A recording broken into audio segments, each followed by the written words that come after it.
You've got to be kidding me, my sister Tara's voice crackled through the phone, sharp with accusation. Lila, it's just the cabin, electricity, and water. Why are you being so stingy about this? I winced, pacing the hardwood floor of my Seattle apartment. Family helps family, Tara. You know I'd do the same for you. Would you, though? I shot back, my voice rising. Because when I needed a place to crash for that conference last year, you said your guest room was under construction. That was different, she snapped. We were renovating for 6 months. Look, it's not like you can't afford it. You're single, no kids, raking in that tech money. Meanwhile, I'm raising 3 kids on a teacher's salary. I took a deep breath, trying to steady myself. Tara, it's not about affording it. The cabin costs me over $2,000 a month, mortgage, taxes, insurance, upkeep. You're asking to use it for 3 weeks without pitching in a dime. It's sitting empty anyway, she exclaimed. What's it matter if we're there or not?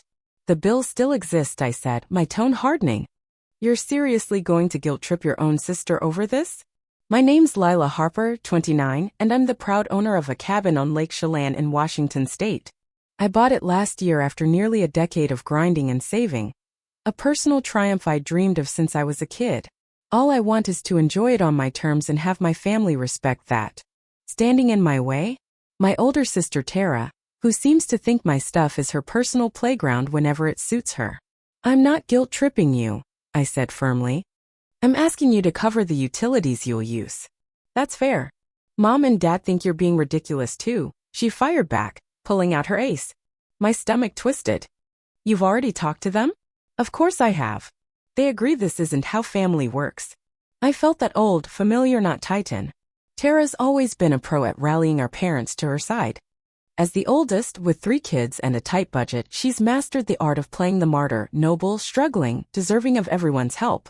We'll talk later, I muttered. Needing space to think. I've got work. Fine, she huffed, but this isn't over. I hung up and checked my email, only to feel my heart drop. A message from my property manager, urgent. Water damage report. A leak in the utility room from last week's rain. Not a disaster, but the repair estimate? $3,500. Cash I hadn't planned to shell out. As I stared at that number, Tara's demand to use my cabin for free while I juggled unexpected costs like this burned hotter. Something had to give, and this time it wouldn't be me. Growing up the youngest of 4 in a middle-class Washington family taught me grit and hustle. Our parents loved us, but money was always tight with so many mouths to feed. By 16, I was juggling 3 jobs, bagging groceries, tutoring, mowing lawns. Every cent funneled into my someday fund. Tara took a different road. 5 years older, she married her high school sweetheart. Nate popped out 3 kids fast and settled into the noble but broke mom gig. She's an elementary school teacher. And I respect her hustle, but there's always been this vibe that her choices are somehow holier than mine, entitling her to everyone's support. Lila's doing fine, Mom would say. But Tara's raising the next generation. That's the real work. So it became routine. Tara needed babysitting, so I'd drive 2 hours to help. Her car died, so our parents dipped into their savings. She wanted family photos, so I, amateur photographer, snapped pro-level shots for free. I didn't mind helping. Family's everything to me. But the give back? Never came. When I needed a hand. Tara's excuses piled up. Sick kids, Nate's overtime, were just so stretched. The cabin was my escape from that cycle. I'd saved for years, worked late nights, invested smart. When I found that cozy 2-bedroom on Lake Chelan with its killer water view, I knew it was mine. My siblings' reactions varied when I told them. That's badass, my brother Ethan said, grinning. Kinda overkill for one person, my sister Mia remarked. Can't wait to visit. Tara chirped, already plotting. I didn't clock her comment back then. Sharing the cabin with family sounded great, until Tara decided it was her free vacation spot. First time I said yes. They stayed 5 days over winter break, left broken dishes, stained towels, and a heating bill triple the norm. Kids will be kids, she shrugged when I mentioned it. Second time, same deal, hesitant yes. Same mess, no accountability. Now, her third ask, a full 3 weeks in peak summer, snapped something in me. I love her, but it was dawning on me. Her family helps family only flowed one way. Next night, my parents called. I knew what was coming. Lila, honey, Mom started, her voice dripping with that peacemaker tone. We need to talk about Tara in the cabin. I sighed. Mom, I'm just asking her to cover utilities. It's not unreasonable. She says you're charging rent. Dad cut in, disapproval thick. I'm not. It's utilities for 3 weeks, 5 people blasting AC in July. But you'd pay those bills anyway. Mom echoed Tara's line. No, I wouldn't. Empty cabin costs are low. Usage spikes the bills. A pause. Then Dad, Lila, we raised you to be generous. Tara's got less wiggle room. Her kids are so excited for this. There it was me, the selfish one, ruining my nieces' and nephews' fun.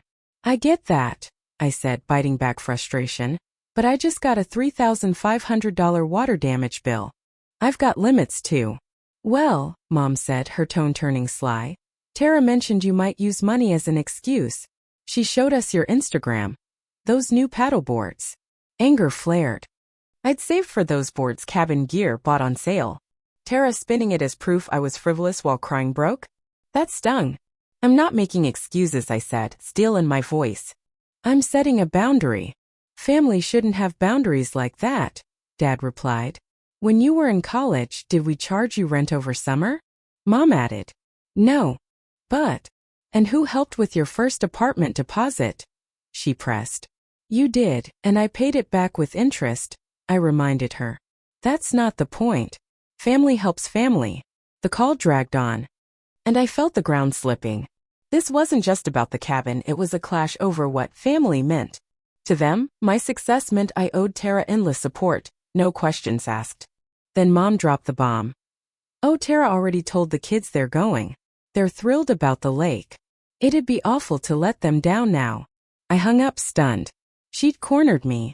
Weaponizing the kids, knowing I'd look like the bad guy if I said no. Then a text from Ethan, heads up.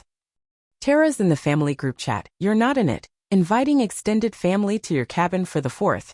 She's going big. A chat I wasn't part of. Extended family I hadn't okayed. This wasn't just taking advantage, this was Tara rewriting the rules of my property. Next morning I called her, resolve hardening. Hey Tara, I said when she picked up, wary. If this is about the cabin, Mom and Dad already. No, I cut in. It's about you inviting Aunt Sue and Uncle Rob without asking me. A beat. It's just them. They haven't had a vacation in ages. And I thought, that's not your call. It's my place. And a group chat I'm not in? What's that about? It's not personal, just kid stuff coordination. You don't have kids. So. Her excuse rang hollow, but I stayed on track. Here's the deal, you can use the cabin, but you cover utilities, no extra guests without my say, and you put down a security deposit for damages. She laughed bitter. A deposit? We're not strangers, Lila. Family who's trashed my place twice, I countered. This is non-negotiable. Agree or find another spot. Silence. Then, I see, fine. I'll figure it out. But this hurts, Lila. I'd never do this to you. I bit my tongue, she'd never had anything to offer me, and said, emailing you the details. I hung up. A mix of guilt and freedom washing over me. Standing up to Tara sucked, but it was overdue. I drafted a clear agreement, utility fees based on past spikes, a modest deposit, rules on guests and care. No fluff, just facts. Hesitating, I thought of the water damage, the messes, the years of one-sided help. I hit send. Her reply was instant. A rental agreement? For family. This is petty. Wait till Mom and Dad see this. An hour later, Mom texted all 4 siblings. Family dinner Sunday, 5 p.m. Mandatory. We need to address some issues. Ethan texted me solo. Tara showed them the agreement. They're pissed. Dad called it disgraceful. Heads up. Mia chimed in, about time you stood up. I've got your back Sunday, but it'll be rough. Mia's support sparked hope. Maybe I wasn't alone in seeing the unfairness. Still, Sunday loomed like a storm. Then Nate, Tara's husband, texted. Tara's a mess over the cabin. Kids are crushed about maybe missing the lake. Can't you fix this for them? More guilt trips. I shut my phone off, doubling down. Sunday I hiked to clear my head. Then drove to my parents' Olympia house, calm but firm. I wasn't budging, not just for money, but to break this cycle. Tension hit me at the door, Dad's curt nod, Mom's forced smile. Tara avoiding my gaze. Ethan and Mia gave quiet hellos, Ethan flashing a thumbs up. Dinner was stiff, small talk about rain and my nephew's baseball. Over pie, Dad finally spoke. We're addressing the cabin mess. Tara showed us your contract. He sneered the word. It's a fair agreement, I said coolly. It's impersonal, Mom snapped. She's your sister. Not some Airbnb rando. That's why I need it. Our history complicates things. Boundaries. Tara broke in, voice shaky. Since when does family need that? We've always helped each other. Have we? I asked, slow and deliberate. Equally. Silence. Dad frowned. What's that mean? It means family helps family has always been us bending for Tara, with nothing back. That's unfair. Tara cried. I've got kids and a teacher's pay. You're single loaded. I worked my ass off for that cabin, I said. Years of sacrifice. No one's denying that, Mom said. But Tara's needs outweigh yours. Do they? I pressed. Why's my stuff less important because I don't have kids? Then Mia jumped in, Lila's right. All I snapped to her. I've stayed quiet. But Tara, you borrow my car for a weekend and keep it 2 weeks. You've dumped your kids on me last minute tons of times, but when I needed moving help, you were busy. Ethan nodded. Same. You trashed my camping gear and never paid to fix it. I blinked, my siblings saw it too. Mom and Dad exchanged uneasy looks. Dad turned to Tara. Is this true? No. They're piling on because, she faltered. Mom scrolled her phone, face falling. Tara, we've watched your kids 27 times this year. Lent you money 8 times, fixed your car, paid your bills. How often have you helped them? I've got kids. Tara said, weaker. It's different. Is it? Dad asked, softer. Support's a two-way street, isn't it? I leaned back, floored. My parents were seeing it. The lopsided family game Tara had run for years. Her stunned face said she was too. This wasn't just about my cabin anymore, it was a reckoning. A week of silence followed. No calls, not even from Ethan or Mia. I wondered if they'd caved under pressure after Tara's teary exit. I kept busy, work, cabin repairs, second-guessing my hard line. Had I been too cold? By Friday. With July nearing, I texted Tara, need to know if you're using the cabin. If yes, we finalized the agreement. If not, I'm planning other stuff. No reply. Saturday. At the cabin for a new water heater install, Mom called. Lila, we've been talking as a family. Can you come tomorrow for another meeting? An ambush. I asked, wary. No, she said. A real talk.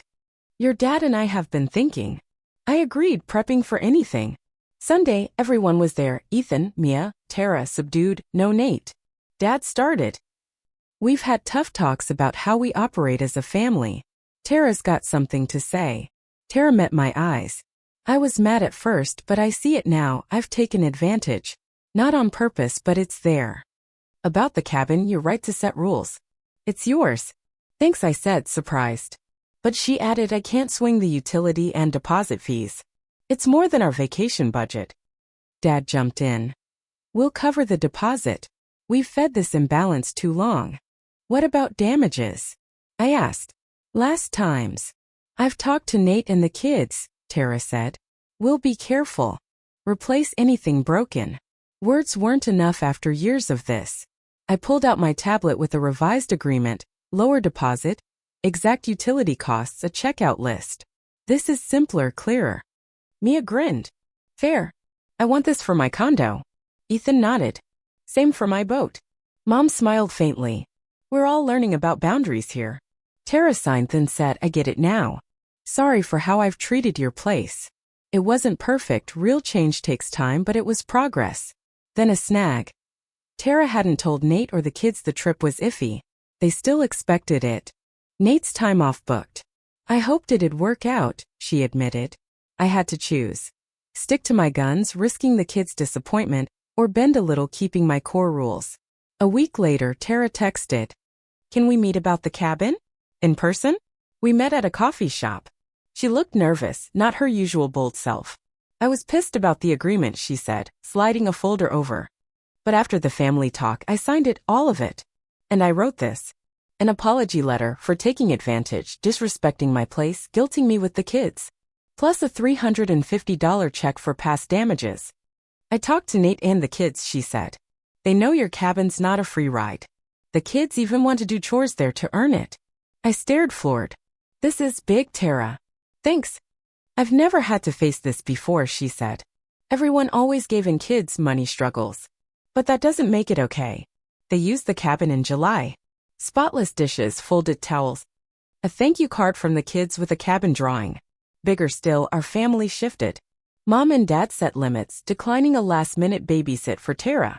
At our Labor Day barbecue, Tara offered to help Ethan move unprompted. Later, she grinned at me. Next summer, can we trade? I watch your place, you get the kids. Deal, I laughed. Dad nodded. This cabin thing woke us all up. Mom raised her glass. To boundaries and real family support. Tara clinked hers. And to Lila for starting it. I smiled, warmth spreading. Standing my ground had been brutal, but it rewrote our family for the better. The cabin stayed my haven, my victory. Now it was more, the spark that lit a fairer, stronger bond. Next time, Tara teased, we'll bring our own paddleboards. Or I grinned, we paddle together. Deal, she said, and I knew she meant it.